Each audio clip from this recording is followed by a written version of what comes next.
Simak Radio Roja Bogor 100.1 FM, Radio Roja Majalengka 93.1 FM, Radio Roja Palu 101,8 FM, dan Radio Roja Bandung 104.3 FM. Menebar cahaya sunnah. Alhamdulillah, nahmaduhu wa nasta'inuhu wa nastaghfiruh.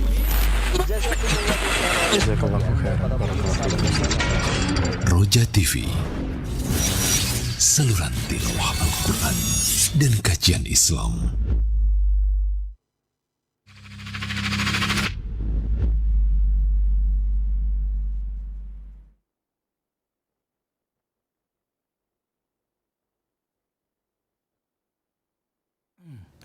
Bismillahirrahmanirrahim. Assalamualaikum warahmatullahi wabarakatuh. Ikhwatul Islam, a'azzani Allah wa iyyakum. Alhamdulillahi rabbil alamin, hamdan katsiran thayyiban mubarakan fih kama yuhibbu rabbuna wa yarda. Wassalatu wassalamu ala asrofil mursalin wa ala alihi wa ashabihi ajma'in wa man tabi'ahum bi ihsanin ila yaumil qiyamah, amma ba'du. Ikhwatul Islam, a'azzani Allah wa iyyakum, para sahabat Roja dimanapun antum berada. Di kesempatan pagi hari ini, hari Selasa, kita mohon kepada Allah Subhanahu wa ta'ala diberikan keberkahan pagi hari ini hingga menjelang sore nanti, dan juga semoga Allah Subhanahu wa ta'ala memudahkan bagi kita semuanya untuk mentaati perintah-perintahnya dan juga menjauhi segala larangannya, insyaallah, Allahumma amin.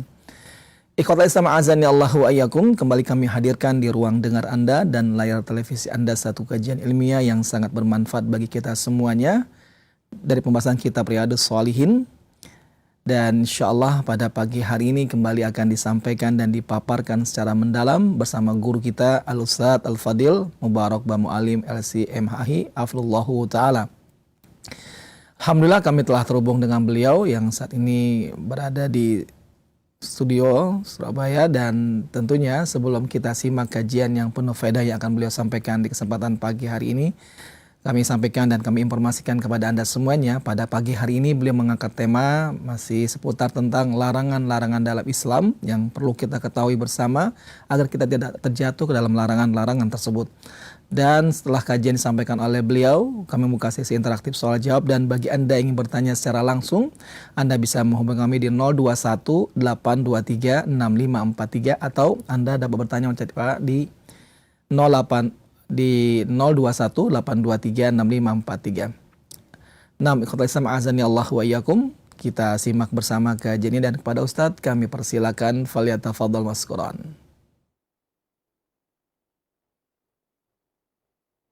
Assalamualaikum warahmatullahi wabarakatuh. Innal hamdalillah nahmaduhu wa nasta'inuhu wa nastaghfiruh wa na'udzu billahi min shururi anfusina wa min sayyiati a'malina. Man yahdihillahu fala mudilla lahu wa man yudlil fala hadiyalah. Wa asyhadu an la ilaha illallah wahdahu la syarika lah wa asyhadu anna Muhammadan abduhu wa rasuluh. يا أيها الذين آمنوا اتقوا الله حق تقاته ولا تموتن إلا وأنتم مسلمون. يا أيها الناس اتقوا ربكم الذي خلقكم من نفس واحدة وخلق منها زوجها وبث منهما رجالا كثيرا ونساء واتقوا الله الذي تساءلون به والأرحام إن الله كان عليكم رقيبا. يا أيها الذين آمنوا اتقوا الله وقولوا قولا سديدا يصلح لكم أعمالكم ويغفر لكم ذنوبكم ومن يطع الله ورسوله فقد فاز فوزا عظيما. أما بعد، فإن أحسن الحديث كتاب الله وخير الهدى هدى محمد صلى الله عليه وآله وسلم وشر الأمور محدثاتها وكل محدثة بدعة وكل بدعة ضلالة وكل ضلالة في النار. Ma'asyiral muslimin rahimani wa rahimakumullah, kaum muslimin, kaum muslimat, para pemirsa dan para pendengar televisi Radio Roja dimanapun Anda berada, semoga senantiasa dirahmati Allah Subhanahu wa ta'ala. Alhamdulillah, pada kesempatan yang baik ini kita kembali dipertemukan oleh Allah Subhanahu wa ta'ala dalam kajian ini, yaitu kajian tentang hadis-hadis Nabi sallallahu alaihi wa alihi wasallam dari kitab Riyadhus Shalihin min kalami sayyidil mursalin sallallahu alaihi wa alihi wasallam, yang ditulis oleh al-Imam Abu Zakaria Yahya bin Sharaf An-Nawawi rahimahullah ta'ala rahmatan wasi'ah. Dan pembahasan kita insyaAllah ta'ala masih seputar larangan-larangan di dalam Islam, baik larangan yang berupa pengharaman terhadap sesuatu ataupun berupa makruhnya sesuatu yang disebutkan dalam hadis-hadis Nabi sallallahu alaihi wa alihi wasallam. Pembahasan kita yang terakhir tentang bab karahati al-hadis ba'dal isya al-akhirah. Ya, bab tentang larangan mengobrol setelah sholat isya. Dan sudah dibahas hadisnya ya, yang kita kaji pada pertemuan yang lalu, yaitu hadis Abu Barzah radhiyallahu anhu. Beliau berkata, anna Rasulullah sallallahu alaihi wasallam kana yakrahu an-nauma qabla al-isya'i wal hadits ba'daha. Yaitu bahwa Rasulullah sallallahu alaihi wasallam dahulu beliau itu tidak senang tidur sebelum isya. Yakrah, ini beliau benci, beliau tidak senang tidur sebelum sholat isya. Wal hadits ba'daha. Dan beliau juga benci, tidak senang terhadap perbuatan yaitu ngobrol, ya, berbincang-bincang setelah sholat isya. Hadis ini muttafaqun alaih, diriwayatkan oleh Imam Al-Bukhari dan Imam Muslim dalam Sahih Bukhari dan Sahih Muslim. Nah, hadis ini ya sudah dijelaskan tentang dampak dari orang yang tidur sebelum sholat isya. Makanya Rasulullah SAW tidak senang tidur sebelum sholat isya. Dampaknya adalah seorang bisa ketiduran sampai habisnya waktu isya. Itu yang pertama. Ya, makanya beliau tidak mau tidur sebelum sholat isya. Demikian pula bahwa beliau benci atau tidak senang ya ngobrol, ya, berbincang-bincang setelah sholat isya. Karena beliau ingin untuk segera tidur agar bisa bangun di tengah malam untuk sholat al-lail. Nah, karena dampak dari orang yang duduk, ya, ngobrol sampai larut malam, itu dikhawatirkan dia akan ketiduran. Ya, kalau dia tidur, dia akan ketiduran dan meninggalkan sholat subuh. Ya, maka apa yang dicontohkan oleh Nabi SAW itulah yang terbaik. Ya, kita tidak usah ragu dengan petunjuk beliau, karena beliau SAW telah bersabda, fa inna khairal haji hajju Muhammadin sallallahu alaihi wasallam. Sesungguhnya sebaik-baik petunjuk adalah petunjuk Muhammad sallallahu alaihi wa alihi wasallam. Kemudian hadis yang berikutnya. Qala an-Nawawi rahimahullah taala, wa an Ibnu Umar radhiyallahu anhuma anna Rasulullah sallallahu alaihi wasallam shalla al-isya'a fi akhir hayatihi. Shalla al-isya'a fi akhir hayatihi falamma sallama qala ara'aytakum lailatakum hadhihi fa inna ala ra'si mi'ati sanatin la yabqa mimman huwa ala dhahril ardi al-yawma ahadun.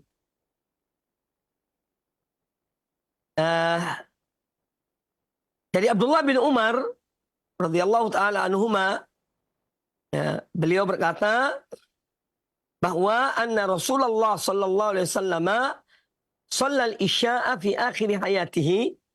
Beliau mengerjakan salat isya, ya, ini pada akhir-akhir kehidupan beliau, ya. Falamma sallama, ini ya, kemudian setelah beliau salam, ini pada suatu malam Nabi SAW salat isya bersama para sahabat. Dan ini kejadian di saat-saat terakhir kehidupan beliau. Setelah beliau salam dari salatnya, beliau bersabda, ara'aitakum lailatakum hadhihi, ya, artinya akhbiruni, ya, beritahukanlah aku, ya, tentang malam kalian ini. Ya. Fa inna ala ra'si mi'ati sanatin la yabqa mimman huwa ala dhahril ardi al-yawma ahadun. Kata beliau, ya, sesungguhnya pada setiap 100 tahun, ya, jadi saat beliau melihat para sahabat itu, yakni 100 tahun kemudian, itu la yabqa mimman huwa ala ardillahi, mimman huwa ala dhahril ardi, dia tidak akan hidup, ya, itu mereka yang ada di atas bumi ini, atau yang hidup saat ini, ya, al-yawma ahadun. Jadi seorang, ya, hidupnya disebutkan bahwa hidupnya mereka itu tidak sampai 100 tahun. Artinya siapa yang ada di malam ini, yang kalian lihat ada, nanti 100 tahun kemudian, semua yang hidup, ya, di bumi ini, di saat itu, setelah 100 tahun, mereka telah, ya, ini tiada. Tidak ada yang tertinggal. Artinya semua pada meninggal. Ya. Nah, ini. Jadi ini yang disampaikan oleh beliau sallallahu alaihi wasallam adalah secara umum. Ya, walaupun mungkin ada sedikit dari manusia ini yang hidup mungkin umurnya lebih dari 100 tahun. 101, 102 atau 100 sekian, ya. Namun itu hal-hal yang langka. Jadi Nabi alaihi wasallam menyebutkan secara umum bahwa umur manusia itu, ya, tidak melewati 100 tahun. Apalagi dalam hadis yang lain, beliau menyebutkan tentang umur umat ini antara 60 sampai 70. Hanya sedikit yang melintasi atau melewati 70 tahun. Maka seorang yang Allah anugerahkan pada dia usia lebih dari 70 tahun, ini adalah satu anugerah dari Allah Subhanahu wa taala. Satu anugerah dari Allah Subhanahu wa taala. Ya. Nah, ini yang disampaikan oleh Rasulullah sallallahu alaihi wasallam. Nah, di dalam hadis ini Ar-Rasul alaihi salatu wassalam, ya, beliau itu ternyata berbicara setelah sholat Isya. Ini berbincang dengan para sahabat.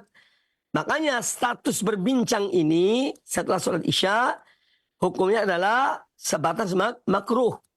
Tidak sampai haram. Karena hadis sebelumnya disebutkan oleh Abu Barzah radhiyallahu anhu bahwa Nabi SAW beliau itu benci atau tidak senang berbicara setelah sholat Isya. Nah, di dalam hadis Abdullah bin Umar radhiyallahu anhuma ini ternyata Rasulullah SAW juga pernah berbicara, ya, setelah sholat Isya, ya, berbincang dengan para sahabat beliau. Maka hukumnya adalah, statusnya adalah makruh, dan itu pun pembicaraan yang memang penting. Maka tidak dilarang seorang misalnya setelah Isya ada beberapa orang mereka rapat, mereka musyawarah dalam hal-hal yang bermanfaat bagi umat, ya, maka ini hal yang tidak mengapa. Ya, ini tidak mengapa. Ya, ini semacam pengecualian. Ya. Namun hendaknya seorang, ya, berupaya untuk kalaupun dia berbincang, ngobrol setelah Isya, hendaknya, ya, ini tidak melampaui waktu itu. Tapi sekedar seperlunya, kemudian dia segera tidur. Supaya apa? Supaya dia bisa bangun di tengah malam, sholat tahajud, sholat witir, ya, dan tidak ketiduran sampai bahkan meninggalkan, naudzubillah, meninggalkan sholat subuh.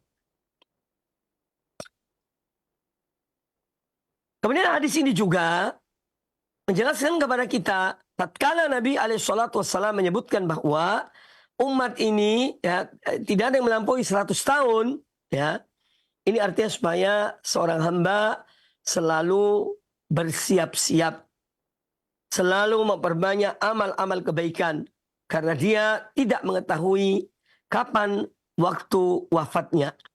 Ya, seorang bisa saja, ya, mati mendadak, ya, sedang menyampaikan atau sedang sedang duduk, sedang ini dan seterusnya, tahu-taunya dijemput oleh malakul maut, oleh malaikat maut.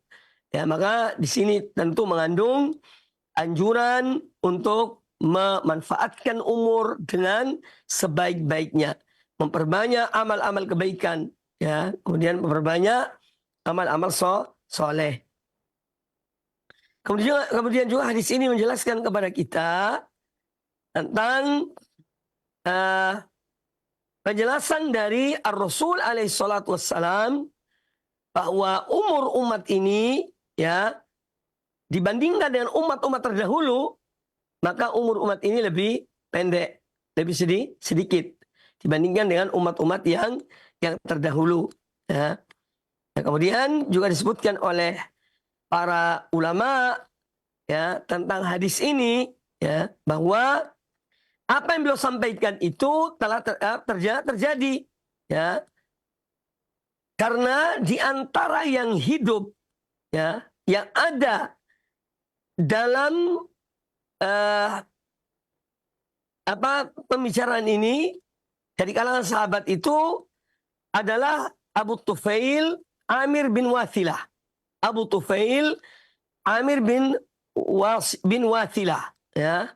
Dan para ulama semua telah sepakat bahwa Abu Tufail Amir bin Wathilah ini adalah sahabat terakhir yang meninggal, ya, sahabat terakhir yang wafat, dan ketika itu usianya adalah 110 tahun. 100 tahun, ya. Jadi 100 tahun setelah Rasulullah SAW berbicara tentang hadis ini. Nah, ini juga sebagai bukti nyata, ya, tentang kebenaran apa yang disampaikan oleh Rasulullah sallallahu alaihi wasallam. Baik, hadis yang berikutnya. Wa an Anas radhiyallahu anhu annahum intadharu an-nabiy sallallahu alaihi wasallam. Ya, dari Anas bin Malik radhiyallahu taala anhu, ya, beliau memberitahukan bahwa ketika itu para sahabat menunggu Nabi sallallahu alaihi wasallam. Faja'ahum qariban min syatril lail. Ya, shalla bihim. Kemudian beliau, ya, karena para sahabat menunggu salat bersama beliau, faja'ahum qariban min syatril lail. Maka datanglah Rasulullah SAW, beliau keluar dari rumahnya itu hampir pertengahan malam. Fa shalla bihim. Lalu beliau memimpin salat Isya bersama para sahabat, ya. Kata Anas bin Malik radhiyallahu anhu, "Tsumma khatabana." Lalu beliau menyampaikan, yakni kalimat kepada kami. Faqal, beliau bersabda, "Ala innan nasa qad sallu." Ketahuilah bahwasanya manusia, yakni orang-orang sudah pada salat, qad sallau. Tsumma raqadu. Kemudian mereka tidur setelah mereka salat. Wa innakum lan tazalu fi salatin man tadhartumus shalah. Dan kalian, wahai para sahabat yang ada di masjid, menunggu datangnya menunggu salat Isya, ya, kalian berada dalam keadaan salat selama kalian menunggu salat itu. Hadis riwayat Imam Al-Bukhari dan Imam Muslim. Nah, hadis ini adalah satu kejadian di zaman Nabi alaihi salatu wassalam, bagaimana mereka sholat berjamaah di masjid Rasulullah SAW. Ya, maka pada suatu malam, para sahabat yang sholat maghrib bersama Rasulullah SAW itu, kemudian mereka menunggu, ya, di masjid sampai datangnya sholat Isya. Sampai datangnya waktu Isya. Ya, menunggu, bahkan disebutkan dalam satu riwayat, mereka sampai mengantuk. Ya, mengantuk-ngantuk karena menunggu Rasulullah SAW keluar untuk mengerjakan sholat Isya. Sampai pada agak larut, agak malam, ya, disebutkan dalam hadis ini, pada mendekati pertengahan malam, baru kemudian beliau keluar sallallahu alaihi wasallam. Ya, jadi maksud pertengahan malam di sini, ini yang harus kita pahami. Malam itu dimulai dari terbenamnya matahari sampai terbitnya fajar. Ya, terbenamnya matahari sampai terbitnya fajar. Itu nama malam. Ya. Nah, pertengahan malam itu dihitung mulai dari, ya, terbenamnya matahari, ya, sampai terbit fajar itu berapa jam? Berapa jam? Misalnya 10 jam atau 12 jam. Ya, atau 12 jam. Maka pertengahan malam itu adalah apabila matahari misalnya terbenam pada jam 6, berarti pertengahan malam itu adalah jam 12 malam. Nah, Nabi SAW ketika itu keluar untuk sholat isya bersama para sahabat yang sedang menunggu, itu mendekati pertengahan malam. Ya, jadi kurang lebih mungkin jam 11 ya, atau setengah 12 atau jam setengah 11 ya, intinya sudah mendekati pertengahan malam. Ini cara menghitung malam hari. Ya, siang hari pun demikian. Ya, kapan dimulai dikatakan hari itu siang? Yang mulai terbitnya fajar itu sudah masuk siang sebetulnya. Ya, apalagi kalau matahari sudah terbit. Ya, sampai matahari terbenam. Ya, ini waktu siang hari. Kemudian pertengahannya ya dibagi dua antara waktu itu. Jadi para sahabat yang sedang duduk bersama di masjid sambil menunggu Rasulullah SAW keluar untuk mengerjakan sholat isya, ya, mereka nunggu, ya, beliau tidak kunjung keluar sampai pada menjelang pertengahan malam baru Nabi SAW itu keluar, ya. Kemudian ya, beliau setelah mengerjakan sholat isya belum menyampaikan kepada para sahabat bahwa manusia sudah, orang-orang sudah pada tidur, ya, orang-orang sudah pada sholat, kemudian mereka tidur. Sementara kalian yang ada di masjid ini, kalian ini tetap duduk nunggu di masjid. Maka saat penantian kalian dari sholat maghrib sampai sholat isya, penantian kalian ini itu terhitung kalian berada dalam sholat. Nah, ini diantara keutamaan menunggu, ya, sholat setelah sholat. Misalnya seorang sholat maghrib di masjid, kemudian dia tidak keluar, dia mungkin duduk, zikir, atau mendengarkan kajian antara maghrib dan isya sampai adzan isya. Maka dia mendapatkan pahala sambil menunggu waktu isya itu, dia mendapatkan pahala seperti orang yang sedang sholat, ya, sepanjang waktu tersebut. Ya, jadi ini termasuk keutamaan intidharus shalah ba'da shalah. Menunggu saat datangnya sholat setelah melakukan sholat yang sebelumnya. Ya, itu dia dihitung, dia mendapat ganjaran pahala sebagaimana orang yang sholat. Nah, kejadian dari hadis yang disebutkan tadi ini, ya, bahwa kejadiannya adalah pelajaran yang diambil dari hadis ini yang pertama, ya, bahwa dianjurkan mengakhirkan waktu sholat, sholat isya, ya, dianjurkan untuk sholat isya agak dimundurkan, ya, saat sholatnya, ya. Dan ini tentu kalau tidak memberatkan kaum muslimin. Namun jika memberatkan kaum muslimin, ya, maka tidak mengapa sholat isya pada waktunya.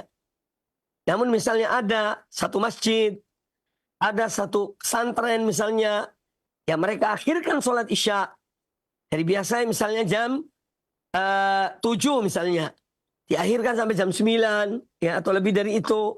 Nah, ini termasuk hal yang dianjurkan. Namun selama tidak memberatkan kaum muslimin, ya, mereka sepakat untuk mengakhirkan waktu isya, maka ini termasuk hal yang dianjurkan. Kemudian bahwa ada perbedaan di kalangan ulama tentang kapan batas terakhir waktu isya. Ya. Kalau dalam mazhab Syafi'i rahimahullah ta'ala, dan ini yang tersebar di masyarakat kita, karena mereka bermadzhab Syafi'i, maka waktu isya itu sampai menjelang terbitnya fajar. Ya. Ini waktu isya dalam mazhab Syafi'i. Mulai setelah maghrib, setelah habisnya waktu maghrib, sampai menjelang, sampai terbitnya fajar. Namun ulama-ulama yang lain, ya, sebagian ulama yang lain, ya, mereka menetapkan bahwa akhir waktu Isya adalah pertengahan malam. Di luar pertengahan malam berarti sudah bukan waktu Isya lagi. Perhitungannya sebagaimana yang saya sebutkan tadi. Misalnya matahari terbenam jam 6 sore. Maka mulai jam 6 dihitung. Itu artinya masuknya malam. Fajar terbit jam 4 subuh. Ya, matahari terbenam jam 6 sore. Fajar menyingsing jam 4 pagi misalnya. Berarti ini ada jarak waktu 10 jam. Ya. Dari 6, 7, 8, 9, 10, 11, 12, 1, 2, 3, 4. Jam 4 ini terbitnya fajar. Nah, pertengahan malam itu adalah 10 jam ini. 10 ini dibagi 2. Ya. Berarti 5. Berarti waktu Isya habis adalah jam 11 malam. Terhitung mulai dari terbenamnya matahari. Ya, jadi jam 6, jam 7, 8, 9, 10, 11. Sebagian ulama mengatakan bahwa waktu Isya itu habis di pertengahan malam. Perhitungannya tergantung dari terbenamnya matahari dan terbitnya fajar. Tinggal dibagi 2.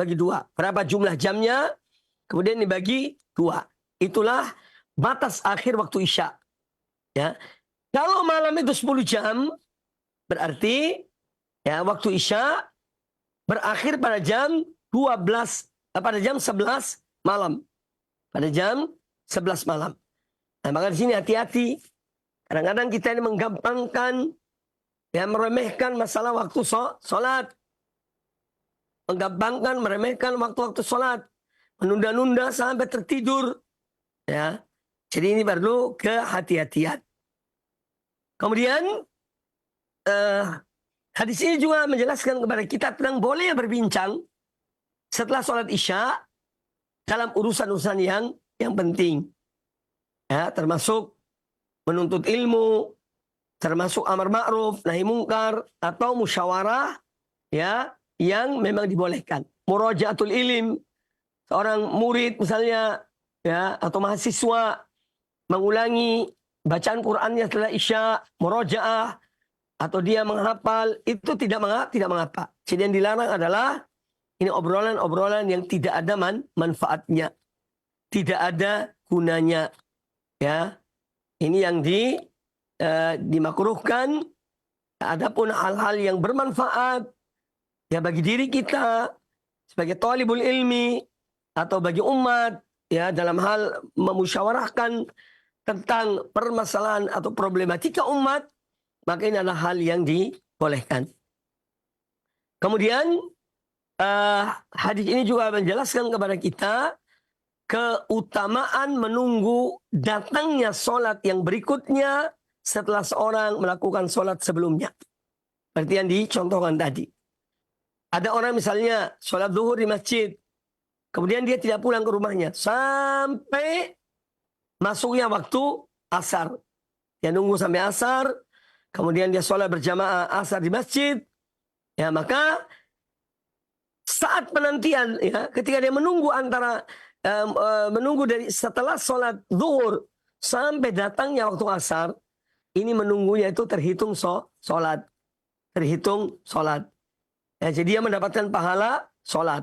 Ini keutamaan menunggu menunggu sholat, ya, setelah mengerjakan sholat yang sebelumnya. Kemudian hadis ini juga menjelaskan kepada kita tentang, ya, fadlullah, karunia Allah, nikmat Allah kepada umat ini, ya. Walaupun usia mereka pendek, ya, tidak sepanjang umat-umat terdahulu, namun di sana ada amalan-amalan yang pahalanya besar, ya, lebih dari umur umat-umat terdahulu. Contohnya apa? Contohnya adalah malam Al-Qadar, Lailatul Qadar yang ada pada bulan Ramadan, pada salah satu malam ganjil 10 malam terakhir bulan Ramadan. Ya, bahwa malam Al-Qadar ini ya, itu Lailatul Qadri khairun min alfi syahr. Seorang beribadah di malam Al-Qadar ini maka lebih baik daripada seorang yang daripada ibadah selama 1000 bulan. 1000 bulan itu kurang lebih 80 tahun kalau perhitungan tahun perputaran matahari, dan kurang lebih 83 tahun perputaran bulan. Ya.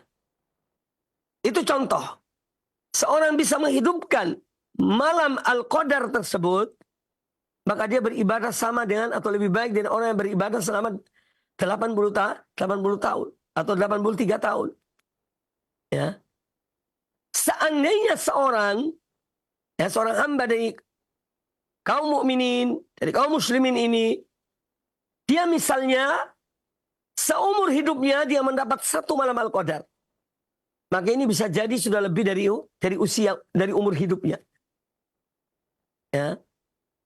Kalau dia usia 80 tahun, ya, seumur hidupnya dia mendapatkan 1 kali malam Al-Qadar, maka sama dengan 160 tahun usianya, ya, ibadahnya. Nah, bagaimana dengan orang yang mendapatkan misalnya dalam seumur hidupnya, dia pernah mendapatkan malam Al-Qadar, dia hidupkan, dia beribadah pada malam-malam itu 10 kali. Itu 10 kali 80. Berarti 800 ibarat 800 tahun. Jadi usia umat ini kecil atau sedikit pendek, namun sebetulnya mereka bisa meraih pahala dan dari amal-amal mereka melebihi usia umat-umat terdahulu. Dan ini adalah satu karunia dari Allah Subhanahu wa taala.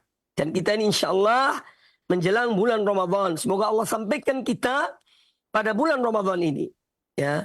Maka marilah kita manfaatkan dengan sebaik-baiknya waktu kita, ya, untuk kita isi dengan amalan-amalan yang bermanfaat, baik bagi diri kita maupun bermanfaat bagi umat. Jangan menyia-nyiakan waktu. Ya, jangan menyia-nyiakan waktu yang ada pada kita. Karena kesempatan ini adalah kesempatan yang kita tidak tahu apakah kita masih mendapatinya atau tidak. Wallahu a'lam. Maka kesempatan yang ada mari dimanfaatkan dengan sebaik-baiknya. Kemudian bab yang berikutnya. Qala An-Nawawi rahimahullah ta'ala. Babu tahrim imtina'il mar'ati min firashi zawjiha idza da'aha wa lam yakun laha udhrun syar'iyyun. Bab tentang dilarang seorang istri apabila dipanggil oleh suaminya, ya, untuk berkumpul, dia dilarang menolak. Kecuali kalau ada sebab atau alasan-alasan syar'i. Ya. Itu dia boleh menolak. Tapi kalau tidak ada alasan syar'i, maka dia tidak boleh menolak. Ya. Tidak boleh menolak. Tatkala suaminya memanggil dia, ya, di malam hari untuk melaksanakan hajatnya, maka istri tidak boleh menolak kecuali kalau ada alasan-alasan syar'i. Selama tidak ada alasan syar'i, maka dia tidak dibenarkan menolak. Ya. Di antara hadis yang dibawakan oleh An-Nawawi rahimahullah taala, an Abi Hurairah radhiyallahu anhu qala, dari Abu Hurairah radhiyallahu an, beliau berkata, qala Rasulullah sallallahu alaihi wasallam, Rasulullah sallallahu alaihi wasallam bersabda, idza da'a ar-rajulu imra'atahu ila firashihi fa'abat.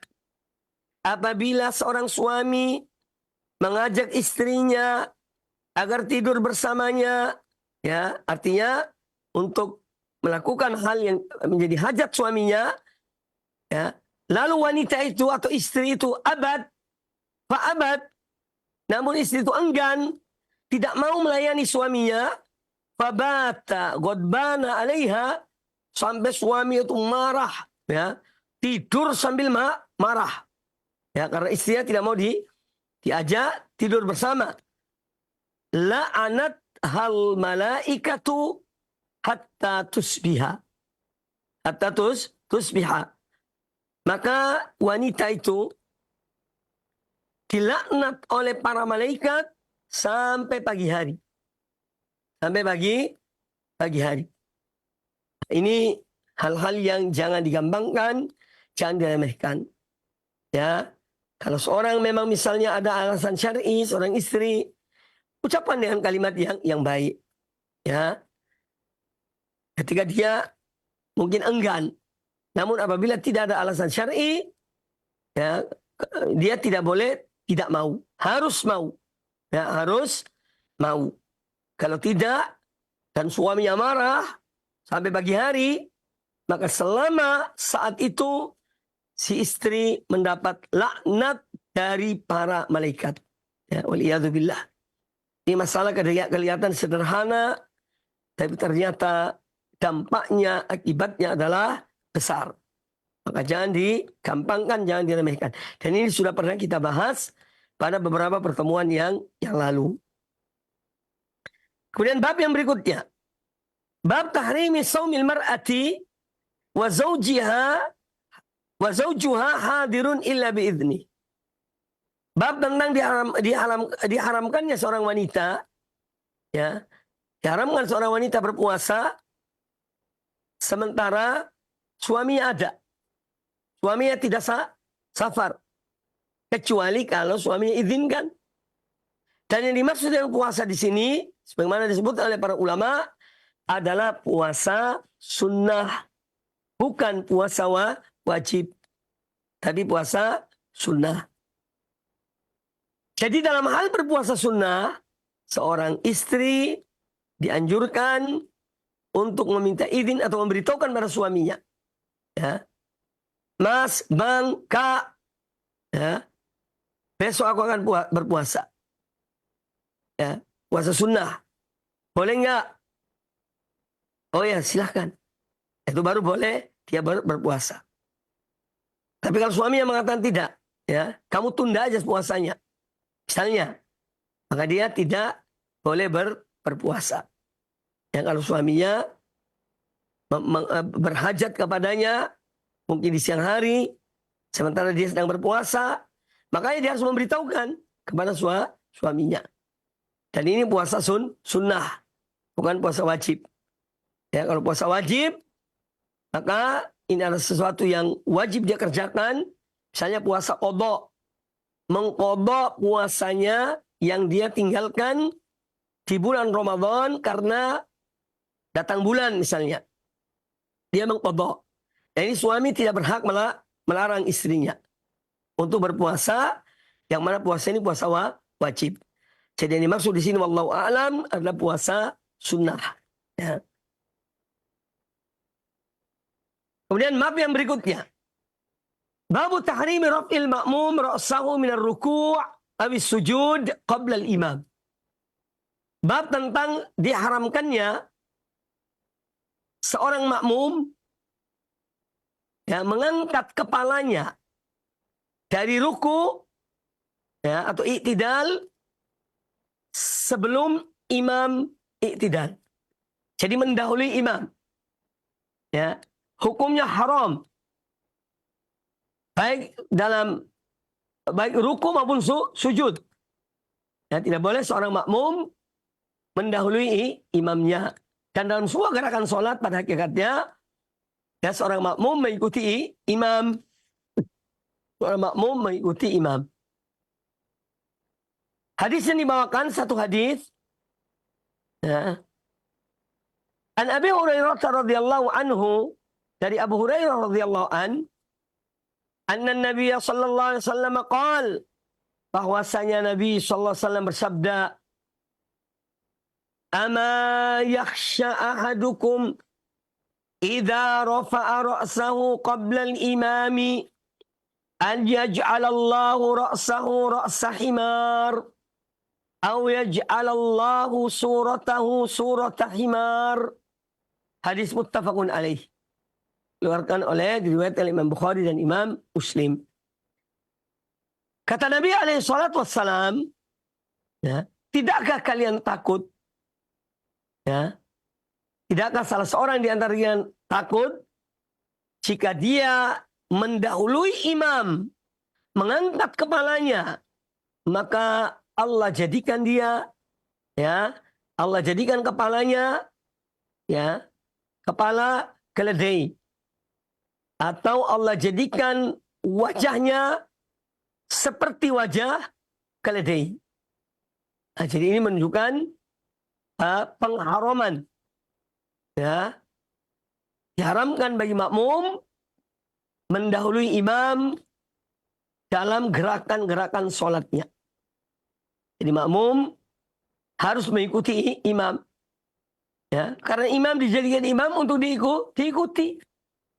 Jadi imam dijadikan imam karena untuk diikuti oleh makmumnya, bukan makmum yang mendahului imam. Ya, bukan makmum yang mendahului imam. Maka di sini harus kita waspada, ya, jangan karena kita tergesa-gesa kemudian kita, ya, melakukan sesuatu yang membatalkan sholat kita. Ya, bahkan terancam dengan wajahnya atau kepalanya di hari kiamat kelak akan dijadikan kepala keledai. Mukanya, wajahnya akan dijadikan mukanya keledai di hari kiamat kelak. Dan kita masih di sejumlah masjid kita masih menjumpai ada sebagian kaum muslimin yang mendahului imam dalam gerakan-gerakan sholat. Ya, terutama waktu ruku, i'tidal, sujud, bangkit dari sujud, ya. Itu tidak boleh makmum mendahului imam. Ya, jadi ancamannya adalah disebutkan dalam hadis ini, Allah akan merubah wajahnya di hari kiamat kelak, ya, menjadi wajah keledai, atau kepalanya menjadi kepala keledai. Waliyadzubillah, na'udzubillah min dzalik. Nah, di sini menjelaskan kepada kita diharamkannya seorang makmum mendahului imamnya, ya. Karena ini artinya bisa membatalkan tugas imam.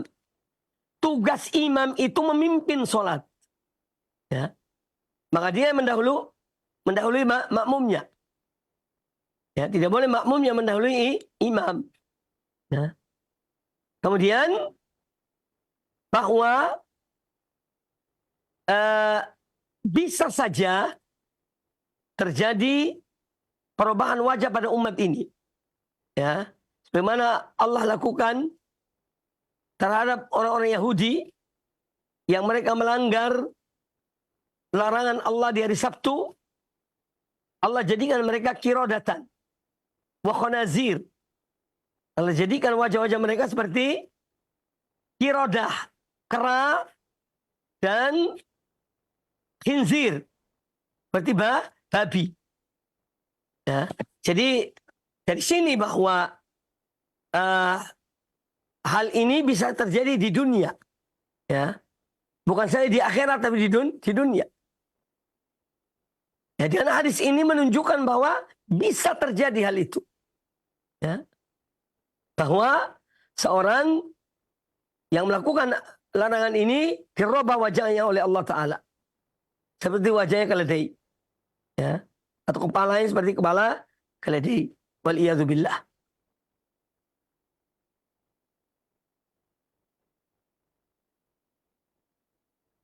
Kemudian ada sebagian orang yang beranggapan atau mentakwilkan hadis ini, yang dimaksud merubah kepala atau wajah seorang mendahului imam itu artinya menjadikan orang itu bersifat seperti sifatnya keledai.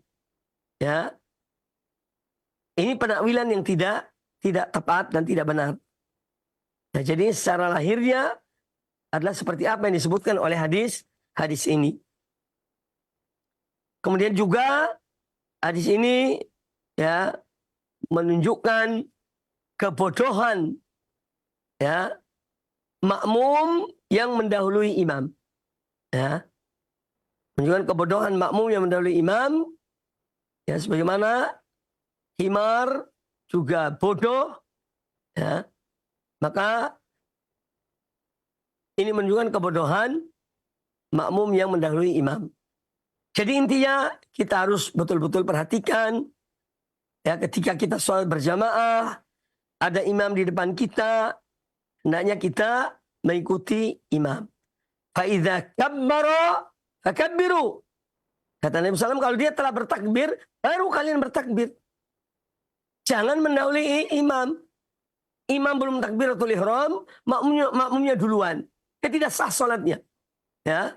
Apabila ada makmum yang mendahului imam ya, dalam sholat, dalam takbiratul ihram, ya, maka sholatnya makmum adalah batal. Dia harus takbir setelah imam takbir. Demikian pula dalam takbir yang intiqal, pindah dari satu rukun ke rukun yang lainnya. Jadi berdiri pada ruku. Dari ruku pada i'tidal sami Allahu liman hamidah, kemudian dari i'tidal kepada sujud. Ya. Seorang makmum tidak boleh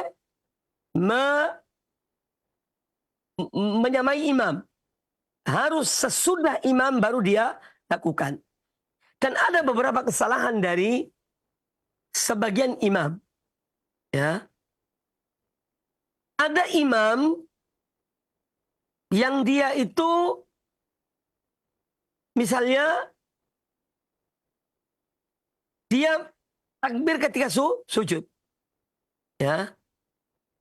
Atau takbir setelah rakaat pertama. Allahu Akbar. Ya.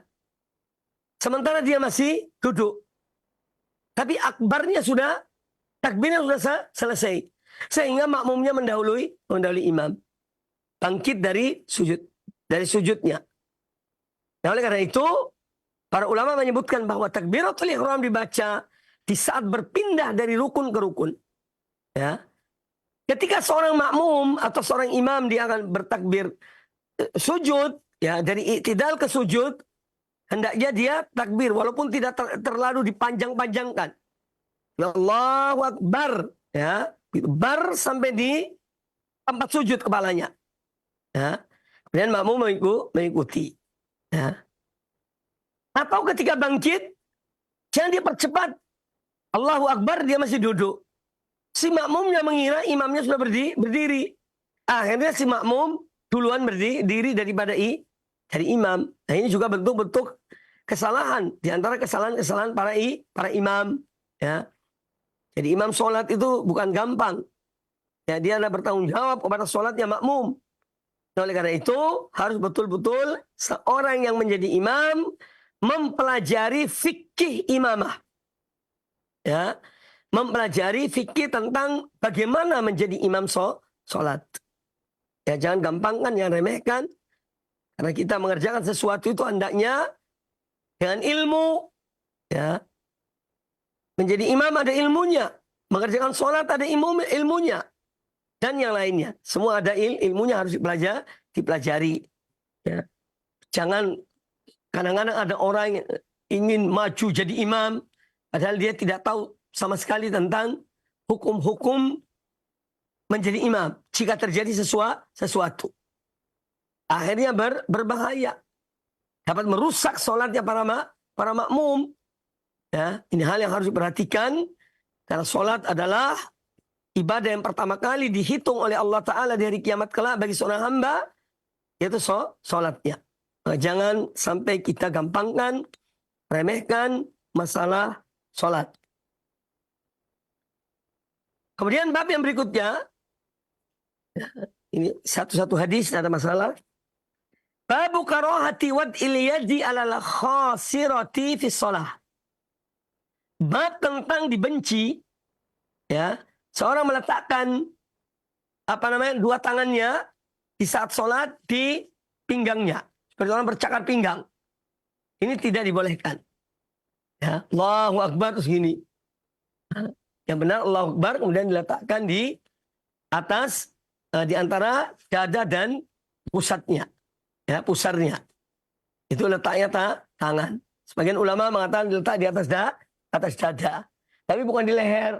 Ya, ada sebagian orang Kita lihat juga yang aneh-aneh dalam sholat. Allahu Akbar, taruh ini di lehernya. Tidak ada contohnya. Ya. Jangan kita mau melebihi Rasulullah SAW. Ada lagi orang yang sholat kakinya dibuka lebar-lebar. Ya. Iya, ini hal-hal yang nyata dilihat dalam mata kepala. Saking semangatnya. Ya.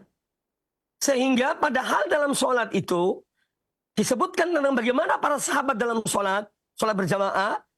Ya, ini mereka pundak dan pundak bersentuhan. Artinya rapat. Ketika kaki sudah dilebarkan melampaui batas, maka tidak akan rapat soft itu. Ya, tidak akan rapat soft itu.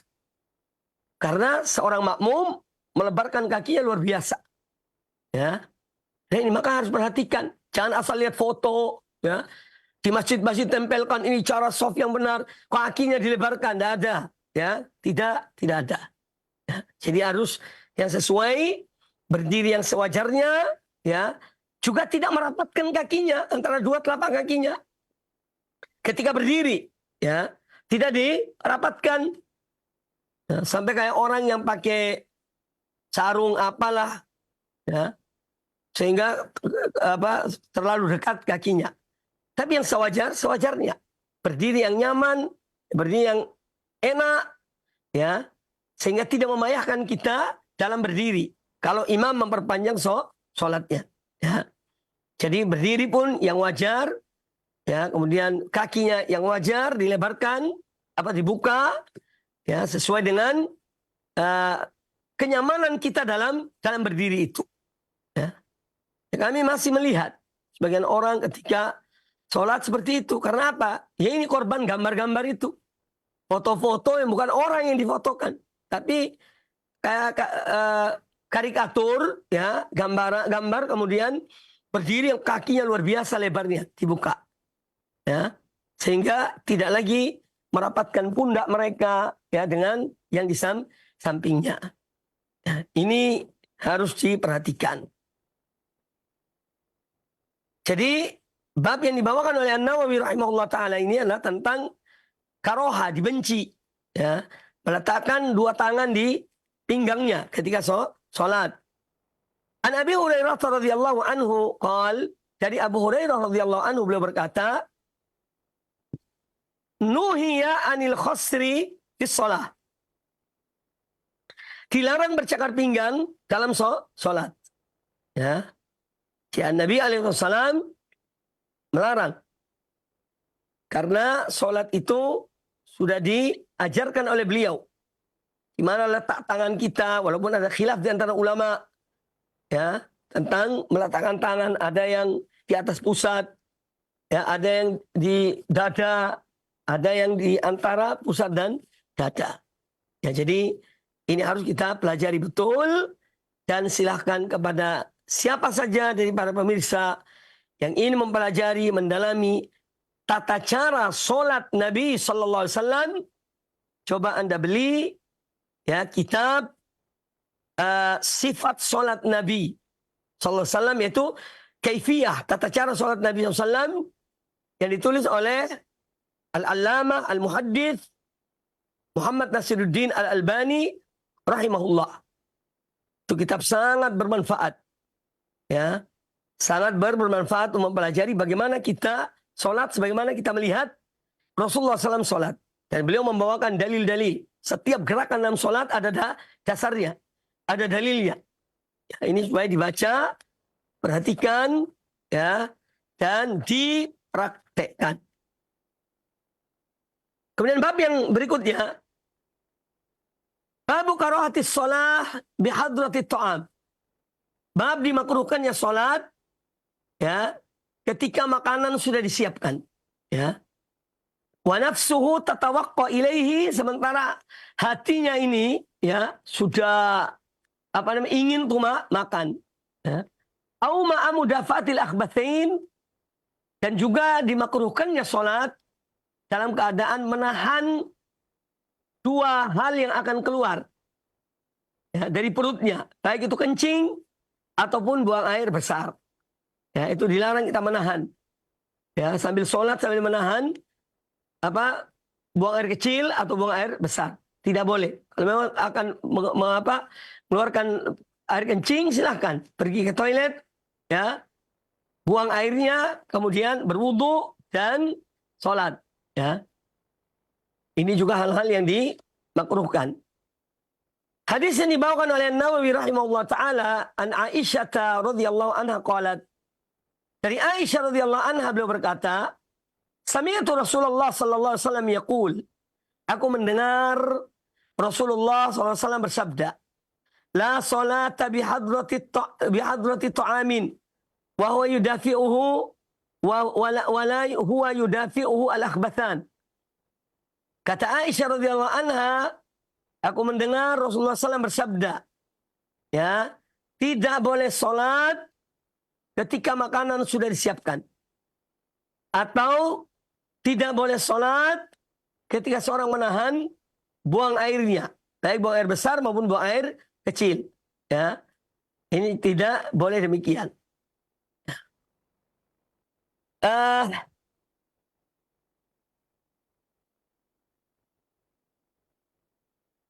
Hadis ini memberikan pelajaran kepada kita tentang dimakruhkannya ya seorang sholat ketika makanan sudah disiapkan.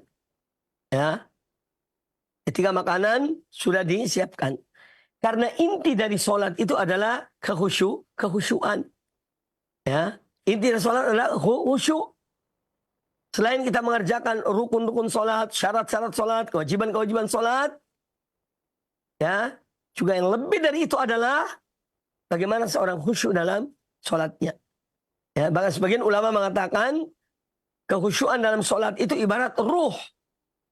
Ruhnya sholat. Itu dengan khusyuk dalam sholat. Nah, oleh karena kita dianjurkan untuk khusyuk dalam sholat, maka semua sebab-sebab yang akan merusak kekhusyuan seorang hamba dalam sholat harus dihindari. Ya. Semua sebab yang akan merusak kekhusyuan sholat seorang hendaknya dihindari. Di antaranya makanan. Seorang sudah ingin makan, lapar, ya. Kemudian sudah iqamatus sholat, dia dalam keadaan lapar, maka disuruh makan dulu. Ya, suruh makan. Atau seorang misalnya akan buang air, ya, jangan menahan, atau akan buang kentut. Buanglah angin itu, kemudian berwudu dan sholat. Itu akan lebih tenang dalam sholat. Lebih khusyuk dalam sholat. Ya. Demikian pula masalah yang ada di zaman kita. Masalah HP. Ya. Ini juga sangat mengganggu kekhusyuan orang yang sedang sholat. Pas di tengah-tengah sholat bunyi kering-kerang, atau bahkan musik. Ya. Atau bahkan musik. Karena tidak di-silent atau tidak di-off-kan hadisnya, HP-nya. Ya, oleh karena itu harus perhatikan. Ketika kita akan masuk masjid, ya, kita silent HP kita atau matikan. Ya, supaya tidak mengganggu di saat sholat. Dan ini betul, ini realita. Ya, bahkan kita misalnya di saat sholat Jumat, ketika sedang sholat, ya, atau sedang khutbah Jumat, kadang-kadang bunyi musik, walaupun setelah itu dimatikan. Tapi ini menunjukkan, ya, ini kurang perhatian orang yang memegang HP itu tadi. Ya. Dan dia yang mementingkan dirinya, tidak mementingkan orang lain. Ya. Nah, ini hal yang tidak dibenarkan. Maka HP juga harus di silent atau di off-kan ketika akan sholat. Bahkan ketika masuk masjid.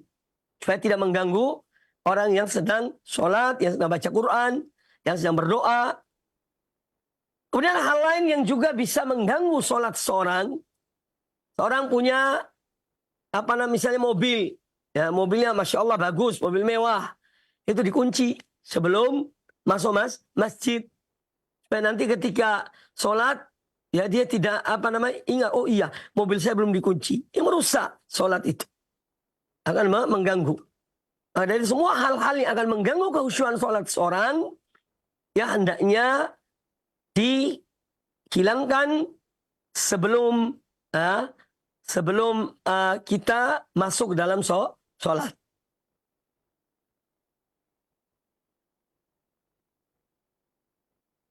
Kemudian hadis ini juga menjelaskan kepada kita tentang perhatian Rasul alaihi salatu wassalam terhadap ibadah para umat beliau. Ibadah umat beliau. Agar betul-betul mereka ibadah dengan baik, ibadah dengan khusyuk. Ya, maka beliau memberi contoh dalam hadis ini adalah yaitu jangan sholat ketika makanan sudah disiapkan. Jangan sholat ketika terasa sesuatu dalam perutnya. Ingin buang angin, ingin buang air kecil, ingin buang air besar, supaya segera dia lakukan. Sebelum sholat. Ya, sebelum sholat. Nah, jadi ini yang diajarkan oleh Rasulullah SAW dan menunjukkan perhatian beliau dan kasih sayang beliau kepada umat ini. Agar mereka ibadahnya khusyuk, ibadahnya memenuhi syarat, agar ibadah mereka diterima oleh Allah Subhanahu wa Ta'ala. Baik kaum muslimin, kaum muslimat rahimani wa rahimakumullah. Demikian kajian kita pada kesempatan yang baik ini, dan insya Allah dilanjutkan pada kesempatan-kesempatan yang akan datang. Masih ada waktu kurang lebih 10 menit untuk sesi berikutnya, yaitu sesi tanya jawab, dan kami kembalikan kepada pembawa acara. Aqulu qouli hadza wallahu taala.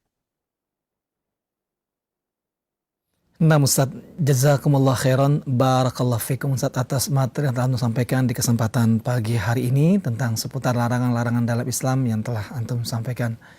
Ikhwatal Islam azani Allahu ayyakum, saatnya kami membuka sesi interaktif soal jawab bagi Anda semuanya di kesempatan pagi hari, dan kami mohon maaf karena keterbatasan waktu yang kami bisa berikan. Untuk itu pertanyaan yang bisa diajukan hanya 1 ataupun 2 pertanyaan saja. Baik, kita angkat pertanyaan dari telepon terlebih dahulu. Ya, silakan. Baik, terputus, kami angkat 1 pertanyaan Ustaz. Ustaz mohon diri pertanyaan pesan singkat atau chat WA. Ustaz mohon dijelaskan apakah larangan mendahului imam sama dengan larangan ketika seseorang sholat bersama imam, dia memperlama waktu sujud ataupun rukunya dalam rangka untuk memperbanyak doanya di dalam sujud, Ustaz. Apakah larangan tersebut sama, Ustaz? Silakan Ustaz. Baik, tentang apa yang ditanyakan, yang saya pahami yang ditanyakan adalah juga tidak boleh bagi seorang makmum memperpanjang doanya ketika sujud sementara imam sudah duduk misalnya. Itu juga termasuk hal yang dimakruhkan. Jadi kalau kita ingin doa, ya doa sewajarnya. Begitu imam berdiri ya atau bangkit dari sujudnya, ya kita juga segera bangkit dari sujud kita, ya. Jadi tidak terlambat dari mengikuti imam, ya. Adapun kalau kita ingin memperpanjang doa-doa kita ketika sholat sendirian, silahkan panjangkan sujudnya, panjangkan rukunya dengan bertasbih yang banyak, dan seterusnya. Ya, kalau sholat sendirian, sholat sunnah misalnya. Tetapi kalau sholat bersama imam, ya kita sebagai makmum maka juga harus ikut sewajarnya imam. Ada contoh yang lain. Bahkan kadang-kadang dalam membaca Al-Fatihah, ketika kita sholat misalnya sendirian atau menjadi imam, bacaan Al-Fatihah kita itu biasanya agak lambat. Nah, suatu saat kita sholat bersama imam. Imam ini membaca Al-Fatihah agak, waktu di saat sir tidak ditampakkan, dia membaca Al-Fatihah rupanya agak cepat. Sehingga kadang-kadang kita ini baru misalnya di ihdinas siratal mustaqim atau iyyaka na'budu wa iyyaka nasta'in, imam sudah ruku. Nah, ini pun kita harus sesuaikan. Dan kita tahu imam kita ini, dia baca Al-Fatihah agak cepat, maka kita pun agak cepat. Lain halnya kalau kita jadi imam, ya baca yang sewajarnya, atau kita sholat sendirian. Ya, jadi kadang-kadang ada imam yang membaca Al-Fatihah, kita baru membaca ihdinas siratal mustaqim, ya, itu imam sudah Allahu Akbar. Hanya kita terlambat. Kadang-kadang baru membaca Maliki Yaumiddin, imam sudah ruku. Nah, ini juga supaya kita sesuaikan. Jadi bacaan kita agak dipercepat karena imamnya biasanya agak cepat dalam membaca. Ya, wallahu taala a'lam. Nah Ustaz, Jazakumullah khairan, barakallahu fikum Ustaz atas jawaban yang telah antum berikan Ustaz, dan kita akan angkat pertanyaan berikutnya melalui telepon di line telepon 0218236543 untuk pertanyaan terakhir kita di kesempatan pagi hari ini. Ya, silakan. Baik, terputus Ustaz, kita akan angkat pertanyaan kembali melalui chat WhatsApp yang sudah masuk. Ustadz izin bertanya, bagaimana jika di rokat yang kedua ataupun yang ketiga terasa ingin buang hajat, apakah harus membatalkan sholatnya atau tetap diteruskan Ustadz sambil menahan hajat Ustadz? Mohon Ustadz memberikan penjelasannya. Syukran Ustadz, jazakallahu khairan, barakallahu fikum. Silakan Ustadz. Baik, ya ini juga hal yang kadang-kadang terjadi. Ya, pada awal sholat tidak terasa. Tahu-taunya ada serangan mendadak. Ya. Di rokat yang kedua atau rokat ketiga dia terasa akan buang air. Ya, dilihat. Kalau misalnya hal itu masih bisa ditahan dan tidak sampai membahayakan sholat kita, ya, maka ya ditahanlah sejenak. Tetapi kalau memang kita kan lebih tahu tentang diri kita, ya. Dan misalnya serangan itu luar biasa. Ini kalau tidak segera dibatalkan, bahkan ya bisa keluar ya di saat sholat. Maka kalau dalam kondisi demikian tidak mengapa seorang membatalkan sholatnya, kemudian dia segera ke toilet untuk membuang hajatnya. Tetapi kalau masih bisa ditahan, juga dia menahan. Sama dengan hal angin, dan ini telah dijelaskan oleh Nabi SAW. Ya, apabila seorang merasa dia misalnya ingin buang angin, jangan sampai dia batalkan sholatnya kecuali kalau terdengar suara atau terasa bau. Itu baru yakin bahwa dia sudah keluar anginnya. Tapi selama belum dan dia bisa menahan angin itu, maka tahanlah angin itu sampai selesai sholat.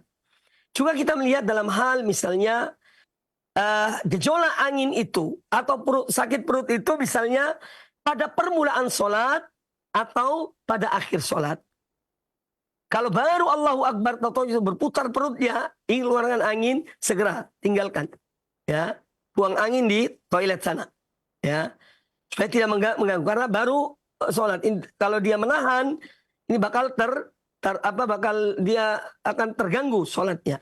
Maka jangan ditahan, tapi kemudian batalkan sholatnya, kemudian dia buang anginnya atau buang airnya. Ya, lain halnya dengan di saat terakhir, pada rakaat terakhir ya, terasa akan buang air atau seterusnya. Maka dia selama itu dia bisa terjangkau, dia menahan, maka menahanlah. Ya, dia menahan sampai selesai sholat salam, baru kemudian dia bangkit dari tempat duduknya untuk melaksanakan hajatnya. Wallahu ta'ala a'lam. Nah Ustadz, jazakumullah khairan, barakallahu fikum Ustadz atas jawaban yang telah antum berikan, dan pertanyaan barusan merupakan pertanyaan terakhir di kesempatan pagi hari ini. Sebelum kita akhiri perjumpaan yang penuh dengan faedah ini, kami minta kepada Ustaz menyampaikan ikhtitam. Silakan Ustaz. Kaum muslimin, kaum muslimat, para pemirsa dan para pendengar televisi, radio, Roja, dimanapun Anda berada, insya Allah dalam waktu dekat ya kita akan memasuki bulan Ramadan 1446 Hijriah. Maka pada kesempatan yang baik ini, kami ingin menyampaikan pesan terutama untuk diri saya pribadi, keluarga saya, dan pada yang lainnya, pada kaum muslimin. Yang pertama, hendaknya kita betul-betul menanamkan niat yang benar dalam hati kita. Niat yang shadiqah. Bahwa kita insya Allah apabila dianugerahi Allah Ta'ala menemui Ramadan yang akan datang ini, kita niat untuk betul-betul bersungguh-sungguh, bertekad bulat agar beribadah pada Allah Ta'ala dengan sebaik-baiknya. Ya, harus ada niat. Ya, karena innamal amal binniyat. Kalau kita tidak niat, ya kadang-kadang itu akan membuat kita lalai dan lupa. Maka berniatlah, dan Allah Maha mengetahui hati seorang hamba. Allah akan mengetahui orang ini bersungguh-sungguh atau tidak. Allah Maha mengetahui. Oleh karena itu, betul-betul hendaknya seorang berniat dengan ikhlas ya untuk dia menyambut atau beribadah Ramadan dengan bermacam ibadah yang ada padanya ya dengan sebaik-baiknya. Kemudian yang kedua, hendaknya seorang hamba juga dia berhenti dari perbuatan dosa-dosanya. Ya, karena kemaksiatan itu yang akan merusak amal ibadah seseorang. Sehingga dia berniat untuk bertaubat pada Allah Ta'ala dengan taubah nasuha. Taubat yang sebenarnya. Kemudian yang ketiga, hendaknya juga seorang yang akan melakukan satu ibadah, alangkah baiknya dia berupaya untuk memahami ibadah yang akan dia lakukan. Ya, seperti kita sekarang ini akan menghadapi ibadah puasa di bulan Ramadan insyaallah taala, maka kita baca ya pembahasan-pembahasan seputar ibadah puasa, hukum-hukumnya ya dan hal-hal yang berkaitan dengan ibadah puasa, sehingga kita melakukan ibadah puasa di bulan Ramadan ya di atas ilmu, bukan ikut-ikutan ya, tapi di atas ilmu. Ini sangat penting. Kemudian yang keempat, ya, hendaknya juga seorang terus berdoa pada Allah Ta'ala. Minta kebaikan, mohon taufik, memohon hidayah, memohon inayah Allah Subhanahu Wa Ta'ala kepada kita, agar kita bisa melaksanakan ibadah dengan sebaik-baiknya. Yang kelima, jangan sampai ada ujub dalam diri kita. Ketika kita melakukan satu ibadah, ya, dan kita maksimalkan ibadah itu, maka jangan sampai muncul rasa ujub dalam diri kita, ya, atau riya, karena ini termasuk merusak amal ibadah kita, ya.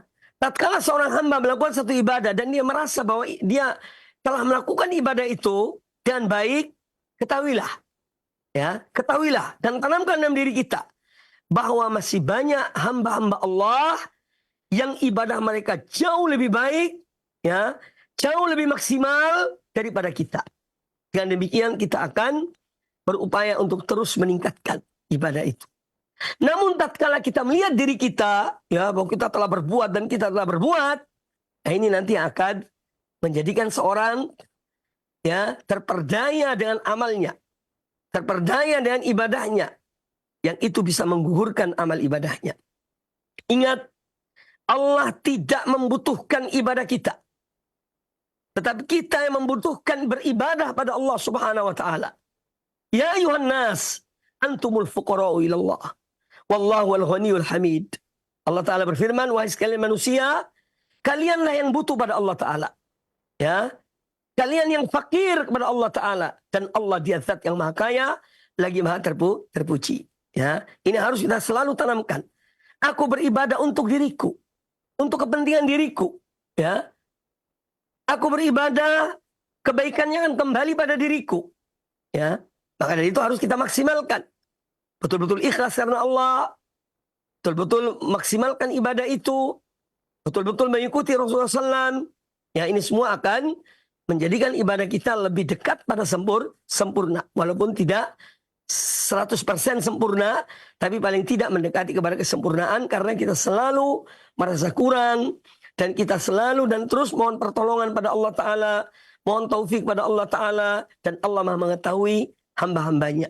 Hati-hati mereka, niat-niat mereka, Allah Maha mengetahui, dan Allah akan menolong orang-orang yang betul-betul bersungguh-sungguh kepada Allah Subhanahu Wa Ta'ala. Sebagaimana Allah Ta'ala berfirman, walladzina jahadu fina lanahdiyannahum subulana wa innallaha lama'al muhsinin. Dan orang-orang yang mereka sungguh-sungguh untuk mendapatkan ridho kami, maka kami akan bukakan bagi mereka jalan-jalan mereka, jalan-jalan kami. Jadi jalan-jalan kebaikan akan dibukakan oleh Allah Ta'ala. Wa innallaha ma'al muhsinin. Dan sesungguhnya Allah bersama orang-orang yang selalu berbuat kebaikan. Semoga Allah memberikan taufik pada kita semuanya, menyampaikan kita pada Ramadan, dan meningkatkan amal ibadah kita, dan semoga Allah menerima semua amal-amal ibadah kita. Amin ya rabbal alamin. Aku qouli hadza wa jazakumullahu khairan. Demikian dapat disampaikan, semoga bermanfaat bagi kita semuanya. Aku qouli hadza, subhanakallah wa bihamdika, asyhadu an la ilaha illa anta, astaghfiruka wa atubu ilaik. Wa sallallahu wa sallam wa barak ala nabiyyina wa ala alihi wa sahbihi ajma'in. Assalamualaikum warahmatullahi wabarakatuh. Waalaikumsalam warahmatullahi wabarakatuh. Kami ucapkan terima kasih banyak kepada Al-Ustadz Al-Fadil Mubarak Bamu Alim LCMHI Afrullahu Ta'ala atas waktu yang telah beliau berikan di kesempatan pagi hari ini, serta materi yang telah beliau paparkan dan juga jawaban-jawaban yang telah beliau jelaskan untuk kita semuanya. Kami ucapkan terima kasih banyak. Jazakumullah khairan, barakallahu fikum. Semoga Allah Subhanahu wa taala senantiasa menjaga beliau di sana dan keluarga beliau, serta meluaskan keimanan beliau sehingga semakin banyak faedah ilmu yang dapat kita ambil dan setiap perjumpaan bersama beliau insyaallah. Allahumma amin. Ikhwatal Islam azani Allah wa iyyakum. Kami juga ucapkan terima kasih banyak untuk Anda semua yang telah bersama kami dari awal hingga akhir. Atas kebersamaan Anda kami ucapkan jazakumullah khairan, barakallahu fikum. Nantikan kembali kajian beliau insyaallah pada hari Selasa yang akan datang untuk kita ikuti kelanjutan dari pembahasan kitab Riyadhus Shalihin dan kita simak faedah-faedah yang akan disampaikan oleh beliau. Semoga Allah Subhanahu wa taala memudahkan bagi kita semuanya untuk mengamalkan ilmu yang telah kita dapatkan. Barakallahu fikum. Billahi taufiq wal hidayah. Wassalamualaikum warahmatullahi wabarakatuh.